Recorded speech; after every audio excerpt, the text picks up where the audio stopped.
Pilot का गहलोत पर निशाना, जड़ों की ओर लौटना होगा। फिर मैदान में उतरे पायलट, निशाने पर सीएम पद। गहलोत और पायलट के बीच चल रही लड़ाई से परेशान कांग्रेस। राजस्थान कांग्रेस की राजनीति में धूप छांव चल रही है। मामला कभी भी हाथ से निकलता दिखता है तो कभी स्थिति नियंत्रण में दिखती है।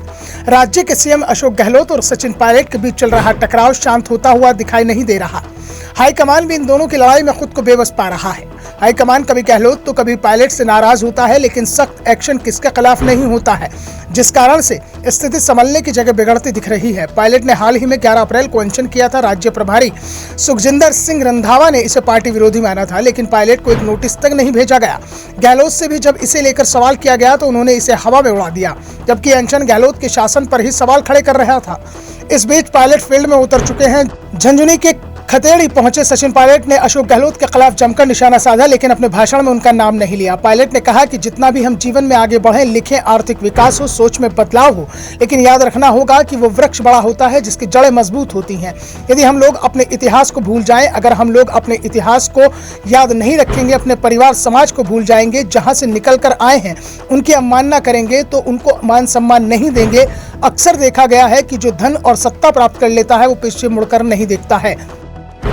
कुछ ऐसे लोग जो भूल जाते हैं जब उनको देश में, प्रदेश में, समाज में बड़े बन जाते हैं तो अक्सर होता है वह इंसान की प्रवृत्ति है कि वह पीछे मुड़कर देखना भूल जाता है।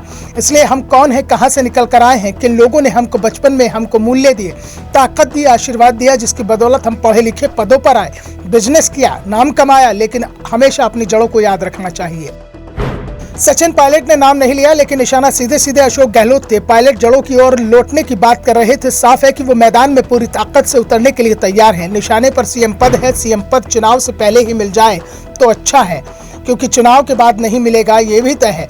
अगर सरकार बनती है तो जिसके नेतृत्व में चुनाव लड़ा जाएगा उसके ही हक में सीएम पद आएगा, और हार मिली तो किसी को नहीं मिलेगा, ये दूसरी पार्टी के पास चला जाएगा। इसके बाद 5 साल फिर जमीन पर लड़ाई लड़नी होगी, और शायद इसी की तैयारी पायलट ने अभी से शुरू कर दी है। उनके निशाने पर अशोक गहलोत है। वो बात अलग है कि पायलट गहलोत का नाम लेकर निशाना नहीं साध रहे, लेकिन संकेतों में जो कुछ कह रहे हैं उसके मायने साफ साफ समझे जा रहे हैं। पायलट पार्टी को अपनी ताकत दिखा रहे हैं। कांग्रेस को भी पायलट की ताकत का एहसास है। राजस्थान में उसके पास 2 ही नेता हैं जिनके भरोसे पूरा राज्य में उनका जनाधार है। एक अशोक गहलोत है तो दूसरे सचिन पायलट। कांग्रेस इनमें से किसी को नाराज नहीं करना चाहती है, इसलिए बीच का रास्ता निकालने की कोशिश हो रही है, लेकिन मामला सीएम पद को लेकर फंसा हुआ है। कांग्रेस हाईकमान ये साफ कर चुका है कि अब विधानसभा चुनाव तक वो नेतृत्व को लेकर विवाद नहीं चाहता है। विधानसभा चुनाव अशोक गहलोत के नेतृत्व में लड़ा जाएगा, लेकिन पायलट को गहलोत का नेतृत्व मंजूर नहीं है। वो लगातार उन पर निशाना साध रहे हैं, अपनी ताकत दिखा रहे हैं, और अब जड़ों की ओर लौटने की बात कहकर पायलट ने कांग्रेस के दिल की धड़कन को बढ़ा दिया है। साफ है कि पायलट कोई भी बड़ा फैसला ले सकते हैं। बीजेपी में नहीं जाएंगे ये तय है, क्योंकि वसुंधरा राजे सिंधिया को लेकर वो जिस तरह से बयान दे रहे हैं उससे साफ कर चुके हैं कि वो कांग्रेस में ही रहेंगे। लेकिन राजनीति में असंभव कुछ भी नहीं है। ऐसे में सवाल उठ रहे हैं कि क्या पायलट कोई खेल खेलने वाले हैं। Bureau report, the Navdarpan news.